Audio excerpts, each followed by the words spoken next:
בכבוד הרב. גם ברוך יהיה. יצחק אבינו אהב את עשיו כי ציד בפיו, גם ברוחניות וגם בגשמיות, גם מכוח הכרת הטוב שאכל מצדו, וגם משום שהיה צד באמרי פיו ומתחזה כמקפיד על ההלכות, ואף מחמיר לעשר תבן ומלח. אבל בכל אופן הוא היה בכור, והגמרא בבבא בתרא קל"ג מזהירה לא להעביר נחלה אפילו מבן רע לבן טוב, שאין אנו יודעים מי יהיו צאצאיהם. ביקש יצחק מעשיו שיצא לשדה ויצוד ציד להביא, לעשות לו מטעמים כאשר אהב, כדי שיברכהו לפני מותו. רבקה אמנו שומעת וציוותה על יעקב בנה להתחזות לעשיו וליטול את הברכות. יצחק אבינו חשד, הכל כל יעקב והידיים מידי עשיו, ולבסוף נחה דעתו וברך את יעקב. ויהי אך יצא יעקב מאת פני יצחק אביו, ועשיו אחיו בא מצדו. הכין את המטעמים וביקש את הברכות. ויאמר לו יצחק אביו, מי אתה? ויאמר, אני בנך וחורך עשיו. ויחרד יצחק חרדה גדולה עד מאוד, ויאמר, מי איפה הוא הצד ציד? ויבא לי ואוכל מכל בטרם תבוא ואברכהו. גם ברוך יהיה. וזה לא מובן. כשהורתה רבקה ליעקב להתחזות לעשיו, הוא נרתע. הן עשיו אחי איש שעיר, ואנוכי איש חלק. אולי ימושני אבי והייתי בעיניו כמתעתע, והבאתי עלי כללה, ולא ברכה. אז אם יחשוד בו יצחק עוד בטרם יעלה חפצו בידו, לא יסתפק בכך שישלחו ריקם, אלא עוד עלול לקללו חלילה. והנה כשמתברר ליצחק שאכן הונוהו והוא חרד חרדה גדולה, אומר בתוך כדי דיבור, גם ברוך יהיה. ומוסיף להסביר לעשיו, בא אחיך במרמה ויקח ברכתך. והתרגום מפרש, וכך רש"י אומר, במרמה בחוכמה. הפלא ופלא. איפה עוד מצינו שאדם נעקץ בתרגיל מחוכם ומתפעל מהברקה ונותן עוד ברכה, גם ברוך תהיה. איך מבינים את כל זה? כדי להבין את העניין לאשורו, יש לדעת יסוד חשוב שהרמב"ם העריך בו בהקדמה למשניות.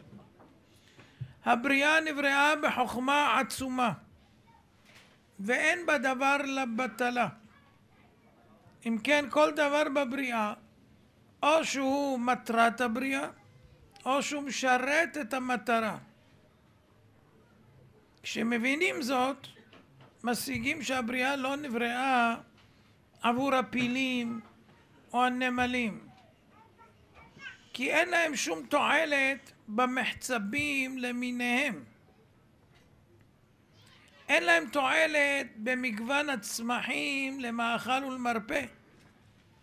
האדם הוא היצור היחידי המשתמש בכל הבריאה כולה לצרכיו. בעצים ובאבנים למעונו, בפשתן ובצמר ללבושו, בסוס לרכיבתו, בשור לחרישה, בחמור למסע, כל שתה תחת רגליו. והאדם לשם מה נברא? להשתמש בתכונתו הייחודית, בהגיונו, בשכלו, ועבור מה? ודאי שלא עבור ניצול הבריאה בלבד. לא בשביל לאכול מלפפונים ועגבניות כל בוקר, ולא בשביל לישון מעמל העבודה. למה הדבר דומה? עיקר קם בבוקר וראה תכונה בעמק, צוותות אנשים מתארגנים וטורחים, ירד לברר, סיפרו לו שפה סוללים עכשיו מסילת ברזל, המצאה חדשה בעולם, ויקראו לזה רכבת. מה זה? אמרו לו תמתין ותראה. מיום ליום התקדמה העבודה, השטח יושר, פסי הברזל נקבעו, האדנים הוברגו, המסילה נמתחה מאופק עד אופק, למרגלות בקטתו הוקמה תחנה ודגלים התנופפו עליה, ומחר תערך נסיעת הבכורה. המוני איכרים נרגשים התגודדו, ובשעה יעודה נראתה עננת עשן ונשמעה צפירה. מפלצת הפלדה הגיעה ביעף, מושכת אחריה המוני קרונות. הרכבת עצרה, אנשים ירדו ועלו, הסדרן שרק, הניף דגלון, והרכבת נעלמה בשקשוק גלגלים. מנהל העבודה פנה אליו זורח באושר, ובכנו, מה תאמר על זאת? יש לו דעה מגובשת, רק שהלה לא יעלב. חקר ואמר לו, תגיד, כמה אנשים עבדו בבניית הקטר והקרונות? אומר לו, מאות פועלים, סדנת ענק הוקמה. וכמה עבדו במסילה? אמר לו, אלפים רבים, היא חוצה את כל המדינה. וכמה עלה המבצע? 100 מיליונים, כפי ששיער. ואז שרבב שפתותיו בבוז.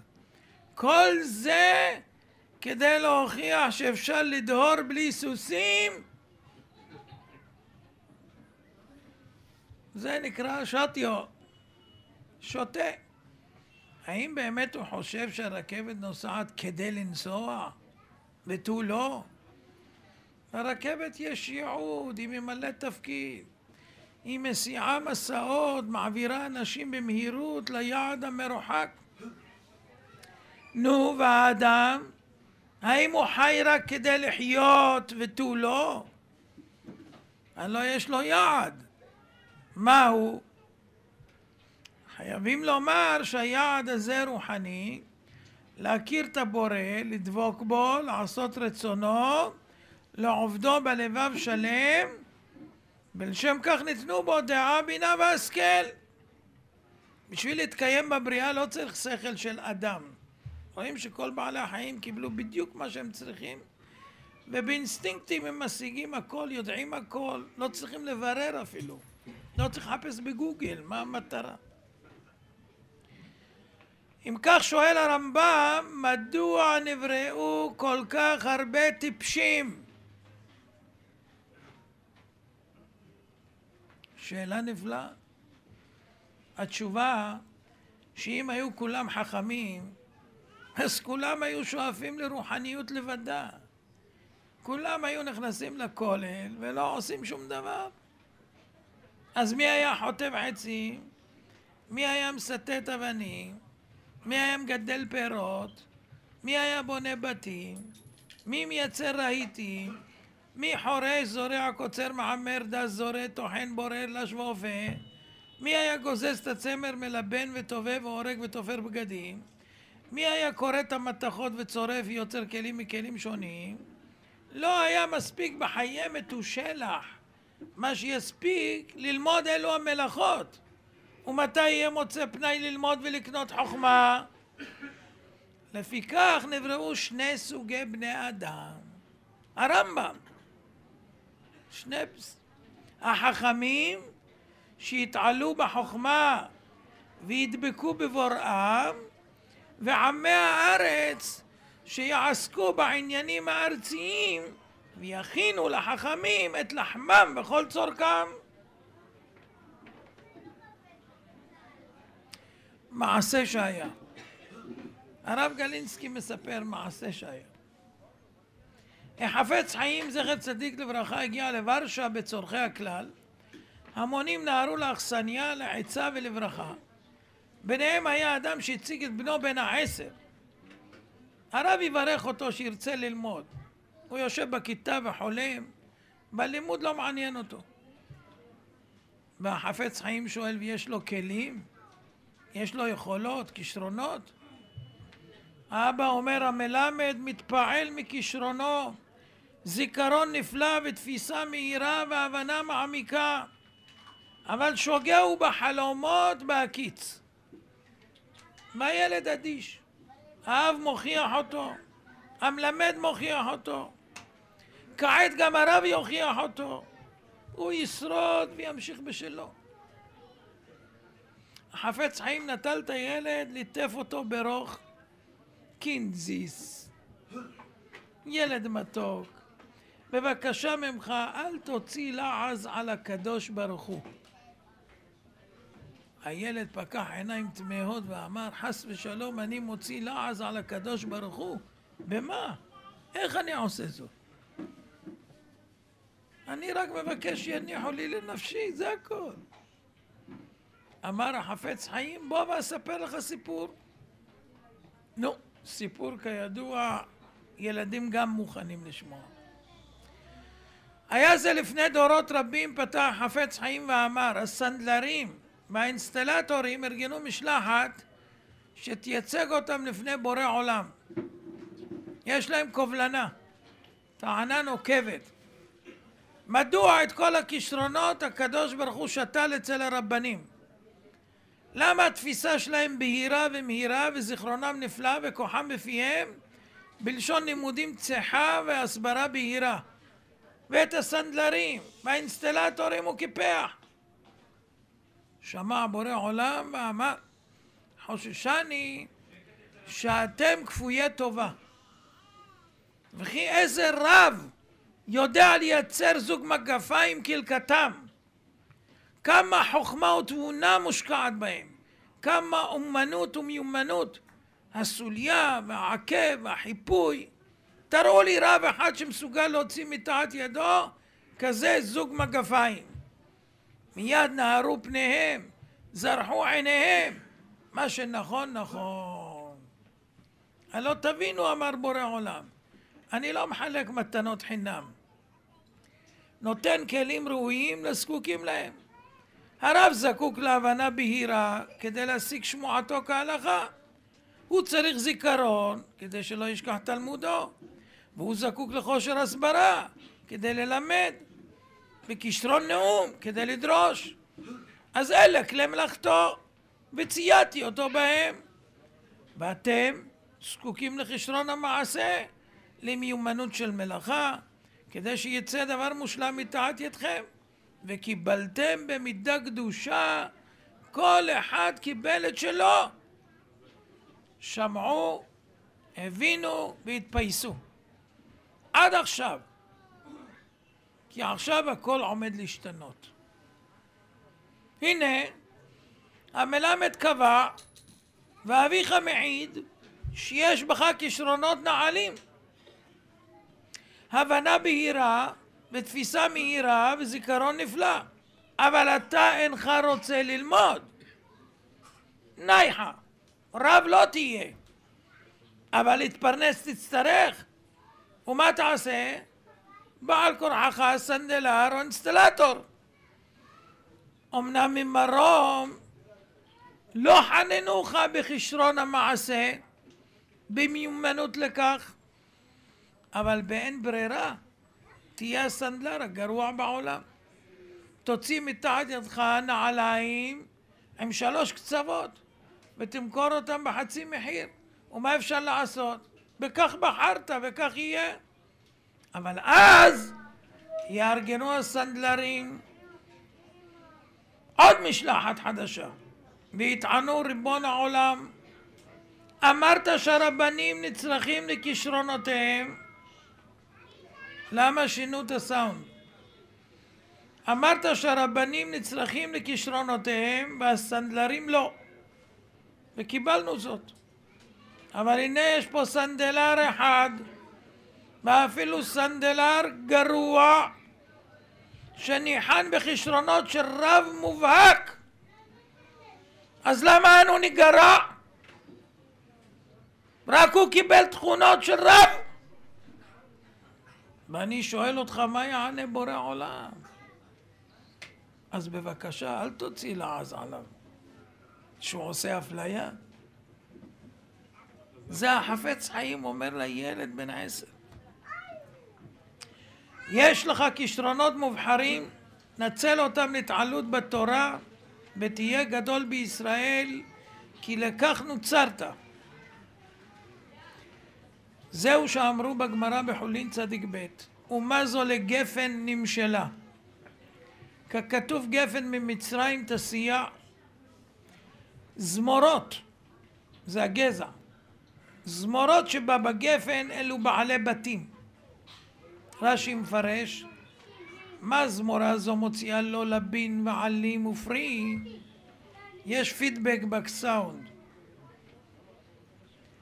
מה זמורה זו מוציאה לו לבין ועלים ופרי, והוא עיקר הגפן. כך בעלי בתים הם גומלי חסד ומחזיקים ידי עניים ומפזרים ממונם למלכות בשביל אחיהם ומתקיימים על ידם. אשכולות שבגפן אלו תלמידי חכמים, ועלים שבגפן אלו עמי הארץ. רש"י מסביר, עלים שבגפן סובלים הרוח ומגינים על האשכולות, שלא יקם שרב ושמש ורוחות. כך עמי הארץ חורשים וזורעים וקוצרים, מה שתלמידי חכמים אוכלים. והקנוקנות, אלה הסריגים שאינם ראויים לכלום. ואלה רקנים שבישראל, אבל גם הם נחשבים מהגפן. ושנינו במנחות כבזן, 4 מינים שבלולב, 2 מהם עושים פירות, האתרוג והתמר, 2 מהם הם עושים פירות, הדס וערבה. העושים פירות יהיו זקוקים לשאינם עושים פירות, ושאינם עושים פירות יהיו זקוקים לעושים פירות. ואין אדם יוצא ידי חובתו בהם עד שיהיו כולם באגודה אחת. כך אין ישראל נרצים עד שיהיו כולם אגודה אחת. זה מה ששנינו בברכות נ"ח. בן זומא ראה אוכלוסה ואמר, מה זה אוכלוסה? 60 ריבו מישראל. ברוך שברא כל אלו לשמשני. כמה הגיעות יגע האדם הראשון עד שמצא פת לאכול ובגד ללבוש? ואני משכים ומוצא כל אלה לפניי. אז כל אלה נבראו לשמשני. כתב הבן איש חי, אין אלו דברים של יהורה חס ושלום, אלא כך עורר מוסר בלבבו, שכל אלו ברא לשמשני, כדי שיהיה עוסק בתורה יומם ולילה, ולא אצטרך לעסוק בעסק גשמי אני בעצמי. על כן, כמה אני מחויב עתה להיזהר מביטול תורה והתרשלות. כי מה תטען? שהיית חייב לעשות את הבגד בעצמך? היית בעצמך צריך לחרוש? כל אלה נבראו לשמשני. אתה הכל מוכן לך, אז שב תלמד, אל תתבטל מן התורה. ואמרו בגמרא בברכות י"ז, מורגלה בפי רבנן דיאבנה, אני בריה וחברי בריהו. מה הכוונה? אני שעוסק בתורה בריה, וחברי עם הארץ בריהו. אני מלאכתי בעיר והוא מלאכתו בשדה. אני משכים למלאכתי והוא משכים למלאכתו. כשם שהוא אינו מתגדר במלאכתי, דהיינו לתפוס אומנותי, כך אני איני מתגדר במלאכתו. ושמא תאמר, אני מרבה והוא ממעיט, דהיינו שמא תאמר שהדין עמו שאינו מתגדר במלאכתי, שאילו היה תופס אומנותי, לא היה לו לב פתוח להרבות בתורה כמותי, והיה ממעיט ואין לו שכר. שנינו במנחות קופיות, אחד המרבה ואחד הממעיט, ובלבד שיכוון ליבו לשמיים. והיינו שלכל אחד יש את ייעודו, כדברי הרמב"ם, יששכר בשלו וזבולון בשלו. וידוע הסיפור, נהוג היה בליל יום הכיפורים, נעורים היו תלמידי החכמים שבבריס כל הלילה ועוסקים בתורה, כדרך שהיה הכהן גדול ער כל ליל יום הקדוש. בסיום התפילה פנו הכל לבתיהם, והבית הלוי הבחין באחד מעשירי העיר שידו הייתה קפוצה מצדקה, שהחליט להישאר וללמוד עם בני התורה. התיישב לצידו והחל לשוחח עמו בהוויות העולם. אמור נא לי, מאילו חילות מורכב צבא הצר ירום הודו? שמח עלה להחכים את ריבו ופירט חיל רגלים, פרשים, תותחנים, גדודי אספקה וצבא הקוזקים הנאמנים. חקר הרב מבריסק, מה דינו של חייל העורק מן הצבא? ענה הלה, אם בעת שלום ידונו להמון מלכות, בעת מלחמה דינו מוות. הקשה הרב, אבל אם מתמרמר הוא ששיבצו אותו בגדוד מסוים, גדוד שריון, כמו 80 אלה שסרבו עכשיו להתגייס לשריון, מחשקה נפשו בחיל אחר. העשיר השיב חדות, אין זה משנה, אין החייל בן חורין לבחור איזה גדוד. חקר הרב, ואם פרש מיומן הוא, והתעלמו מכישוריו ושיבצו אותו בחיל רגלי, וערק לחיל הפרשים לתרום מכישוריו למלכנו הצר, ועלה בשלו, אין זה משנה כלל וכלל, ענוש יענש בכל חומר הדין. אם כן, שאל אותו הבית הלוי, מה מעשיך כאן? ממרום העשירו אותך, אתה זמורה בחרם בית ישראל, אתה צריך לתת צדקה ולתמוך בתורה, מדוע ערקת מהגדוד? קפצת את ידך וקבעת מקומך בין האשכולות, זבולון אתה ומתיימר להיות יששכר? הלא אתה עריק, וביום הדין יתבעו אותך בכל החומרה. אתם שומעים מה זה? כל זה כתוב בגמרא בשורה אחת. סוף דבר הכל נשמע, את האלוהים ירא ואת מצוותיו שמור, כי זה כל האדם. כל העולם כולו לא נברא אלא בשביל זה. בשביל מי? שיהיה בן אדם אחד שיעבוד את השם וישמור את מצוותיו, וכל העולם כולו לא נברא אלא להיות צוות, צוותא לאדם הזה, להיות תפלים לו ולהכין את כל הצטרכויותיו. לאור זאת יובן העניין. יצחק אבינו ידע בבירור מיהו יעקב ומיהו עשיו. הוא ידע שזה יושב אוהלים וזה איש שדה, אבל ידע שיעקב איש תם, יושב אוהלים. פירש רש"י, מי שאינו חריף לרמות קרוי תם, והכוונה שאינו בקיא בהוויות העולם ובערמומיות של משא ומתן. והבין יצחק שממרום רוצים לחלק ביניהם את התפקידים. יעקב יתעלה ברוחניות ויקרין על אחיו עשיו, ועשיו יחזיק את יעקב, גם את עצמו וגם את זרעו בגשמיות. זה ידאג לתורה וזה ידאג לקמח. כמו שבט לוי, שעסק בתורה ועבודת השם, ככתוב יורו משפטיך ליעקב ותורתך לישראל. ולפיכך הם אינם נוטלים חלק בארץ ישראל וגם בביזה. הם לא נוטלים. ועם ישראל מחזיקים אותם ב-24 מתנות כהונה. לפיכך ביקש יצחק לתת הברכות הגשמיות לעשיו, כי הוא הזקוק להם עבורו ועבור יעקב כאחד. והיה יצחק בטוח שכשם שעשיו מכלכל אותו כי ציד בפיו, כך ימשיך לכלכל את יעקב וזרעו. אבל רבקה אמנו ידעה את האמת שעשיו מכלכל את אביו לא כמי שמשרת לומדי תורה, אלא כמקיים מצוות כיבוד אב גרדה, וידעה שהוא לא יתמוך ביעקב אלא יתנכר לו.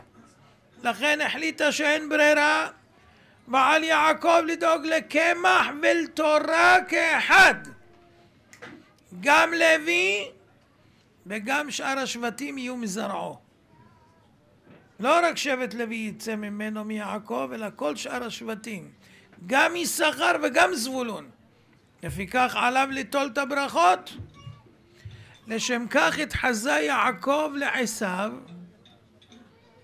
ומששמע יצחק כך אמר, אם אין הוא תם כשחשבתי, אלא חוריף ליטול את הברכות, אם ככה הוא יוכל לדאוג גם לקמח ולא רק לתורה, ומשכך גם ברוך יהיה. והתפעל מכך שיושב אוהלים מגלה פיקחות בהוויות העולם, ולכן אמר עשיו, בא אחיך בחוכמה, במרמה זה בחוכמה, ויקח את ברכתך. ואפשר לשלוח אותו לחרן עכשיו ולהתעמת מול לבן הארמי, והוא יצליח בכל מעשיו, הן ברוחניות והן בגשמיות. אז יש כאלה שצריכים להיות גם פיקחים בהוויות העולם הזה, ושיהיה מהם גם תורה וגם אוי לו מה זה. אבל כל זה בשביל המטרה הרוחנית, להגדיל תורה ולהאדיר תמיד, אמן ואמן. תהיו בריאים.